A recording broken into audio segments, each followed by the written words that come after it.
bom dia. Agora eu tô gravando esse vídeo 10h50 da manhã.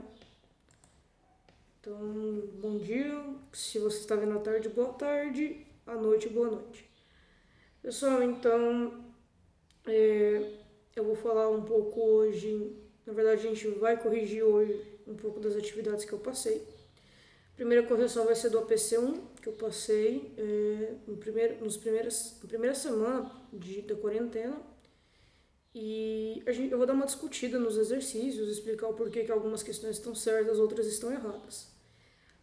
A partir da próxima semana, eu vou deixar o meu contato junto com as atividades do Google Classroom para vocês entrarem em contato se tiverem dúvidas, tá? Porque os vídeos saíram um pouquinho depois das atividades, mas sem problema nenhum. Então, vamos lá? Vocês estão vendo aí na tela os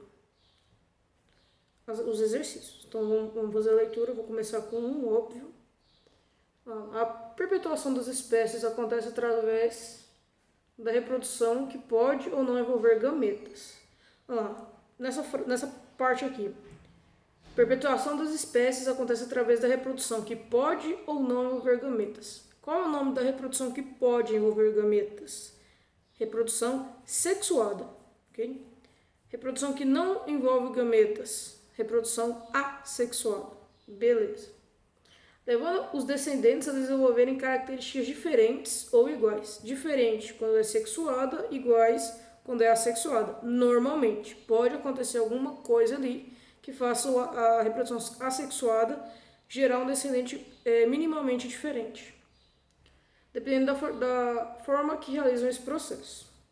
Dentre as vantagens da reprodução assexuada, podemos citar, letra A necessidade da participação de dois organismos de sexos diferentes. Voltando lá nas aulas que eu falei sobre tipos de reprodução, a gente percebe que reprodução assexuada é quando não existe troca de gametas, ou seja, não é necessário ter participação de indivíduos, no caso mesma espécie, de sexo diferente, tá bom? Então, essa aí já fica errada por isso. Vamos colocar um xizinho aqui. Então, essa aqui já fica errada. Letra B, variabilidade genética. Normalmente, a reprodução assexuada ela não tem variabilidade genética, ok? Existem casos, mas esses casos posso passar para vocês a parte depois.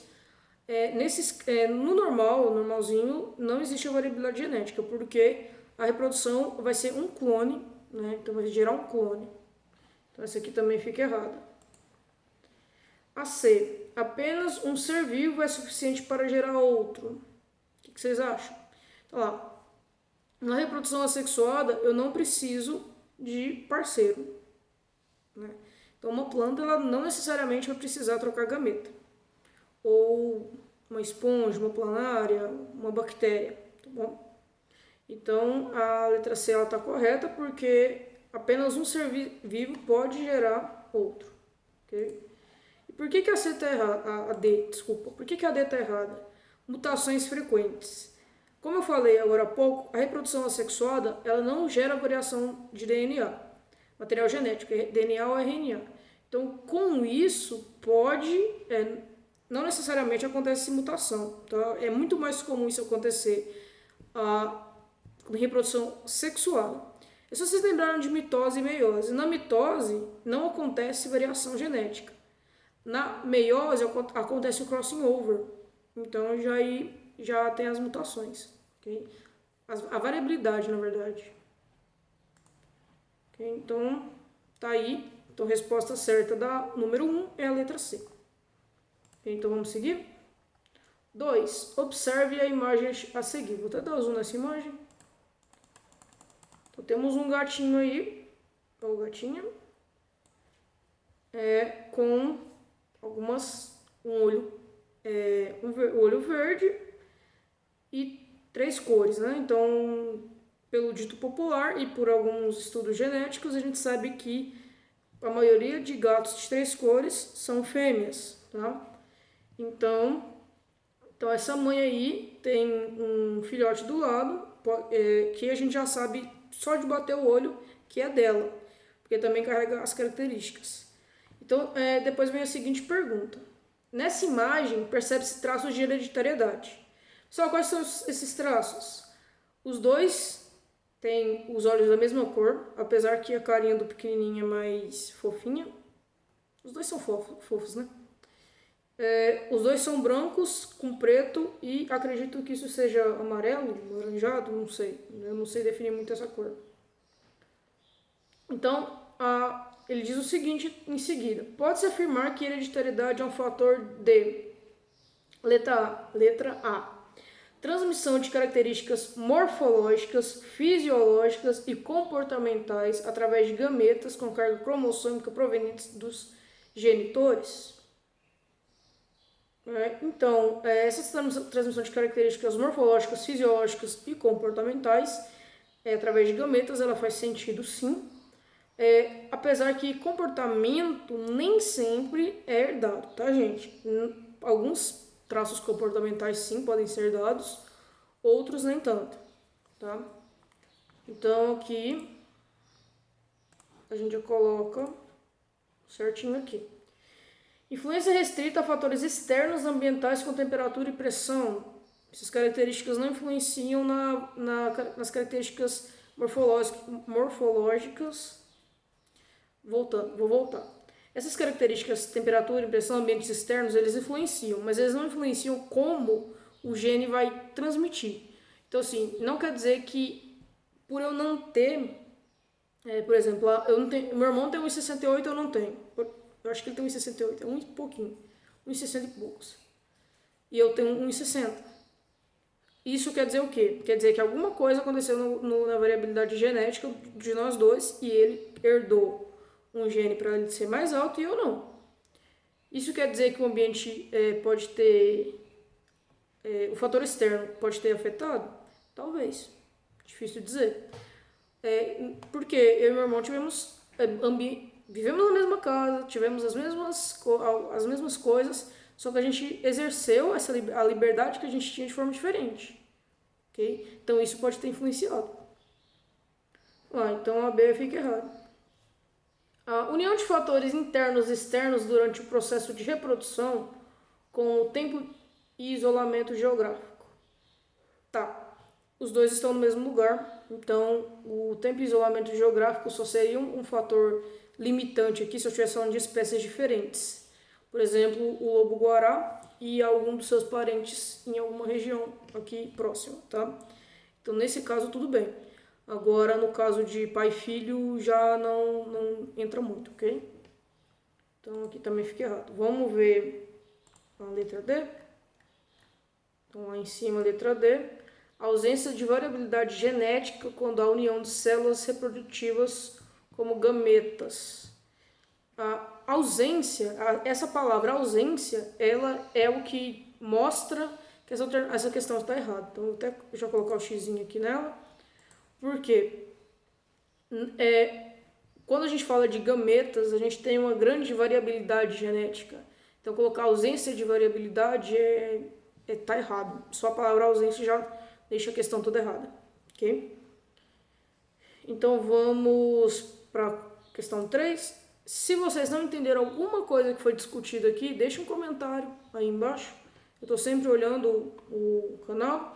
E também estou sempre olhando o WhatsApp, o Instagram, que se vocês quiserem eu deixo aqui para vocês seguirem depois. E também o Google Classroom, estou sempre olhando todos, tá? A imagem a seguir, então 3, a imagem a seguir faz uma comparação entre as teorias evolucionistas de Darwin e Lamarck. Diferencie os dois pensamentos evolucionistas utilizando o exemplo das girafas da imagem. Não tem tempo para vocês escreverem, né? Eu não vou escrever aqui, eu vou discutir com vocês, na verdade. Então, em sala de aula, nós ainda não chegamos a falar de Darwin e Lamarck, nós estamos falando ainda de... Nas aulas online, a gente ainda está discutindo isso ainda, né? Estamos ainda discutindo produção de gametas, a passagem de gametas dos pais para os filhos, dos gametas não, do material genético. Então, estamos discutindo isso, vamos entrar na discussão de clonagem e tal. Então, mas essa teoria aqui, a gente vai ver ela é válida. Aqui eu vou fazer um resumo e a gente vai discutir bastante sobre ela mais pra frente. Então, vocês estão vendo a imagem aí? Deixa eu circular aqui. Vocês estão vendo aqui Lamarck, de vermelho então Lamarck, e aqui Darwin. São duas teorias que evolucionistas discutiram e alguns ainda discutem hoje. Então nós temos o lamarckismo e o darwinismo, ok? Então Lamarck propôs que... deixa eu achar as palavras para colocar certinho para vocês. Lamarck, ele propôs que as espécies, elas mutariam, quer dizer, elas modificariam de acordo com o ambiente e essas características seriam passadas por um filho, para o filho, né? Então, o exemplo da girafa aí é clássico. Por quê? Imagina um ambiente em que você só tem girafas de pescoço curto. E essas girafas, elas precisam se alimentar. Beleza, sem problema nenhum. Só que, inicialmente, elas comem o que está no alcance delas. Então, elas comem tudo que está embaixo. As gramas, os arbustos pequenos, tudo que está no alcance do pescoço dela, elas comem. Ok? Chega um ponto que ela não tem mais planta rasteira, planta está baixa para ela comer. Então, o que ela vai fazer? Ela começa a crescer o pescoço e se adapta ao ambiente, passa a se alimentar das folhas nas árvores e passa isso para os seus filhos. E aquelas girafas que não conseguiram fazer o pescoço crescer, morrem. Então, de uma forma simples, isso é o que o Lamarck propunha. Claro que eu vou explicar isso com mais calma para vocês, explicar detalhadamente, tá? Então, aqui só estou dando uma ideia geral. E Darwin já propôs o diferente. O mais adaptado ao ambiente, ele prospera. Quer dizer o quê? Seleção natural. A gente vai discutir isso também bastante. É a seleção natural. Se você tem uma característica que é adaptada ao ambiente, você sobrevive e quem não tem essa característica morre. Então, Darwin propõe o seguinte: num ambiente que eu tenho girafas de pescoço curto e girafas de pescoço comprido, as primeiras a morrer seriam aquelas que ficam sem alimento, certo? Se o alimento acaba primeiro embaixo, porque eu não tenho só a girafa consumindo arbustos e gramíneas, eu tenho outros animais, então as girafas de pescoço curto morrem primeiro e as de pescoço longo se alimentam daquela planta, daquela vegetação que nenhum outro animal estava se alimentando, então de copas de árvores maiores. Então ele propôs essa teoria. Então a gente tem de um lado Lamarck, que diz que se você não se adapta, você perde. E outro que diz, Darwin, que diz que o mais adaptado sobrevive. Então vocês viram a diferença? Lamarck está dizendo, ele disse lá em 1800 e pouco, que se você não se adapta, você não sobrevive. E o Darwin dizia que o mais adaptado sobrevive. Então tem essas diferenças. É claro que hoje a gente discute o neodarwinismo, a gente sabe que essa teoria do Lamarck, em parte, ela pode estar correta. Porque nós nos adaptamos, só que a gente se adapta em nível molecular. Então, quando eu estiver falando de evolução, Darwin, Lamarck, neodarwinismo, que a gente chama de teoria sintética da evolução, isso vai ficar mais claro para vocês. É que eu só estou dando uma ideia geral, tá bom? Eu não vou escrever o texto, eu propus as ideias para vocês, escrevam, se quiserem tirar dúvidas comigo, me chamem, tá, ok? Mas essa é a ideia geral das duas teorias, tá bom? Então vamos passar para a próxima questão? Questão 4. Então aqui a gente continua baseado na Lamarck e Darwin. Então temos aí a figurinha. Observe a tirinha a seguir. Leonardo, o camaleão daltônico. Então lá no primeiro quadrinho, vamos riscar aqui para vocês verem onde que eu estou falando. Nesse primeiro quadrinho aqui, Leonardo, o camaleão, ele está verde num ambiente verde, ok? E depois no segundo quadrinho, vamos colocar aqui o segundo, no segundo quadrinho aqui, fala que ele é daltônico. Por quê? Nós sabemos que o camaleão, ele meio... Hoje a gente sabe que é um pouco errado falar isso, mas que ele muda sua coloração de acordo com o ambiente que ele está. O que acontece ali? No segundo quadrinho, vocês percebem que o Leonardo está vermelho, num ambiente verde. Então isso torna ele visível para predador. Okay? Então, quando a gente fala lá do Darwin, do darwinismo, o que isso aqui mostra? Que se você consegue se adaptar ao ambiente e se esconder no ambiente, se você está adaptado ao ambiente. Por exemplo, tem uma discussão de mariposas. Uma hora quando eu estiver falando de darwinismo, eu vou mostrar isso para vocês.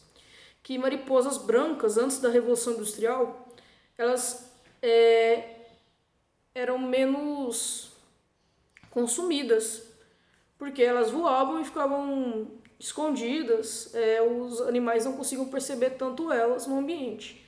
Então as pretas eram mais consumidas. A partir do momento da Revolução Industrial, que teve a Revolução Industrial e começou a ter a poluição no ambiente, as mariposas brancas ficaram mais visíveis e as pretas mais escondidas. E então, aquelas que eram consumidas inicialmente porque eram mais visíveis, passaram a ficar escondidas. Então, essa tirinha está mostrando basicamente que se você é uma presa fácil e não tem a cor do ambiente ou não consegue se camuflar no ambiente, você está mais propenso a a virar presa. Então foi o que aconteceu com o Leonardo aí na tirinha, né? No final, a última tirinha lá no terceiro quadrinho, vocês percebem que tem uma ave de rapina, provavelmente um gavião, que pegou ele, ok? Então ele virou presa. E eu dei a resposta para vocês, então de acordo com essa tirinha, o Leonardo sofreu as consequências da teoria da seleção natural, tá? Porque o uso e desuso, se entra lá no lamarckismo, é que, por exemplo, lei do uso e desuso. Eu fiz uma tatuagem, vou passar pro meu filho. Meu filho vai nascer com tatuagem. Ou eu uso muito meu olho. E uma pessoa que vive num ambiente escuro não usa o olho. Ela vai perder o olho, eu vou continuar com o olho. E meu olho vai passar para os meus filhos. É basicamente isso a lei do uso e desuso. Também vou entrar com mais calma com vocês, tá?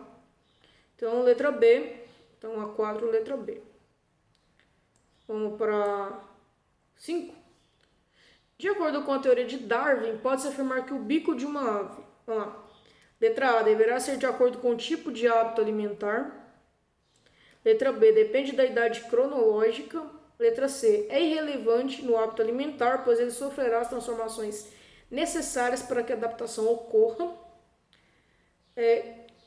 Letra D, que for desfavorável ao hábito alimentar, permitirá a sobrevivência dela, pois esse fator não dependerá do formato do bico. Vamos lá. De acordo com a teoria de Darwin, tem um livro que eu gosto muito dele. Vou mostrar aqui na tela para vocês esse livro.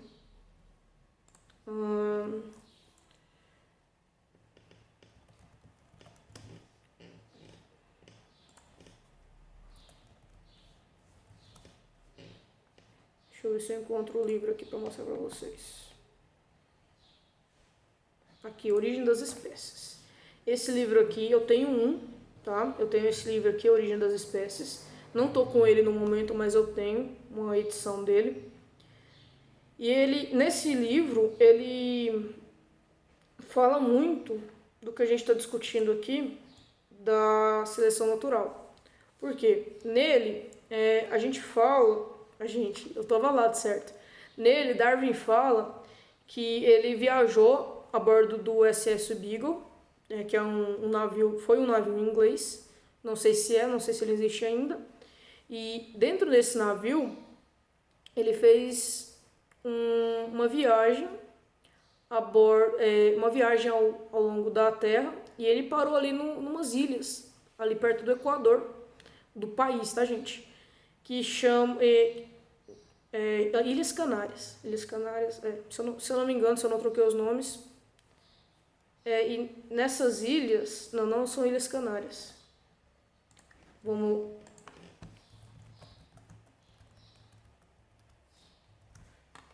HMS Beagle, falei até o nome dele errado.